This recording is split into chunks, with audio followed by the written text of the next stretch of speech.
આજે પણ સવારમાં મેં શ્યામને ટિફિનમાં લઈ જવા માટે મેથીની ભાજીનું શાક બનાવી દીધું.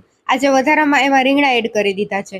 શિયાળામાં તો આવી બધી લીલોતરી ભોજન સ્વરૂપે ગ્રહણ કરવી એ તો સ્વાસ્થ્ય માટે ખૂબ જ લાભદાયક છે. ને આ કબૂતર પણ બધાય સવારમાં મગના ચારામાંથી મગની શોધખોળ કરવામાં લાગી ગયા છે. પછી આ કયું પક્ષી છે લાંબી ચાંચવાળું? કોઈને ખબર હોય તો આ પક્ષીનું નામ કમેન્ટમાં કહેજો. એ વળી કંઈક ખાવાની શોધમાં લાગે છે. તો મેં પણ આ પક્ષીઓને જોઈને મારા માટે પૌવા ગરમ કરી લીધા ને નાસ્તો કરવા બેસી ગઈ. પછી હજી તો મેં અહીંયા કપડાં પલાયરા ને આ ખિસકોલી બેને કમાણી કરી નાખી.